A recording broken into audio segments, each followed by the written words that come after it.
Hello everyone and welcome to another Cyberpunk 2077 video. It's been a while since we've been able to talk about Cyberpunk here on the channel, so I have a favor to ask. If any of you guys who are part of the 74,790 people who've subscribed are part of that group that subscribed way back when Cyberpunk first was releasing, sound off in the comments below. I'd love to hear from you, especially as it relates to the 2.0 update and the Phantom Liberty update that we're going to be covering here in today's video. There's a lot that I want to cover because there is some really exciting news. The TLDR for anybody who just wants to dip out is the 2.0 update drops on September the 21st for free. We'll cover what's included here in this video, but we're also going to talk about performance improvements, and we're going to be talking and showing off some gameplay and some of the Phantom Liberty expansion, which drops again at the end of this month, further clarifying, further locking in 2023 as the year of the RPG. I'd love to hear your thoughts on what we're going to talk about, so let's just get into it.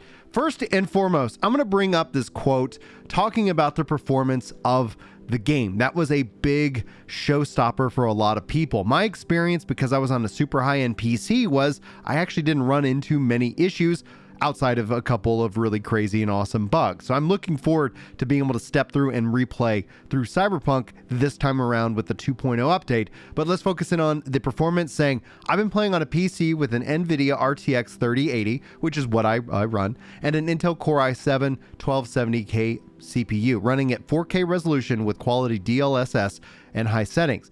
And it has performed extremely well. Cyberpunk 2077 also remains one of the best looking games to date. Bugs and glitches are inevitable for a game of this scope, but even after continuous patches, so it is not surprising to see silly things like NPCs clipping into geometry or AI not knowing how to react in certain situations. But thankfully, I haven't seen any game-breaking bugs or crashes mar the experience, and this was the case since they first revisited the game with the 1.5 update, and 2.0 is set to blow us away. PC gamers reporting that they have fully done body work, body surgery on this game, and 2.0, the results are very impressive. And some quotes from around the internet saying, if you were in the camp that was underwhelmed by the RPG mechanics of the original version, where progression felt somewhat inconsequential in terms of influencing your playstyle and effectively building your character, this update is a strong and confident answer to that. It completely revamps the skill trees, improves the cyberware system, and adds new elements to vehicle combat,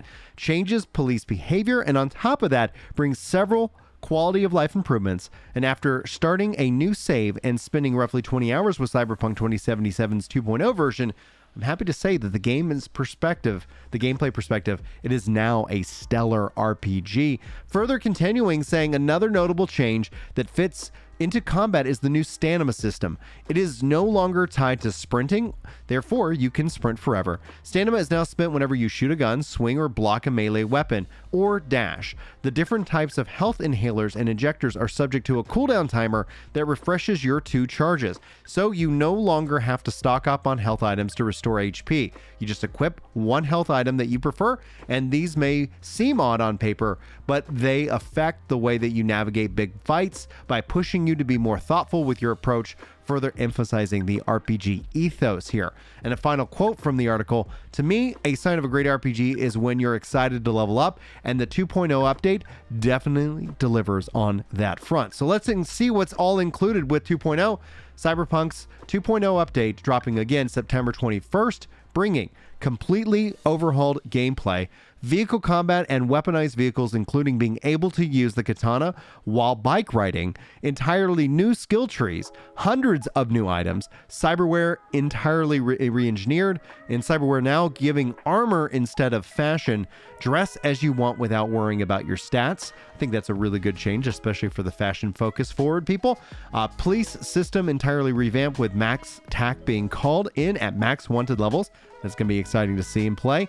Remote control vehicles have been added, and car chases both in quests and in the open world, and all of this is completely free. You can actually pick up the bundle if you've never picked up this game. Obviously, it's rated M for massively mature. This is a very adult-themed game, but at the end of the day, I'm glad that this runs on GeForce Now. I'm so glad that I've got so many options and ways to play, both on my PC and in the cloud. So I'm looking forward to hearing your thoughts, and I'm looking forward to giving you guys an updated review of this game, having played the original, having played through it, and now looking to sit down and do it again with the 2.0 update, seeing all the things that have changed. I'll be sure to give you guys my breakdown and more information and news about this game as it becomes available. So if you guys feel like it earns it, hit that like button. I'm going to put out a 50 like challenge on today's video. Otherwise, hit that subscribe button if you're new here and join, pushing us ever closer to the 75,000 marker. Feels surreal, honestly, and thank you guys so much for that. But I'm going to cut it here and stop rambling. Thank you guys so much for hanging out. Hopefully you enjoyed this video, and hopefully I will see you in the next one. But until then, take care.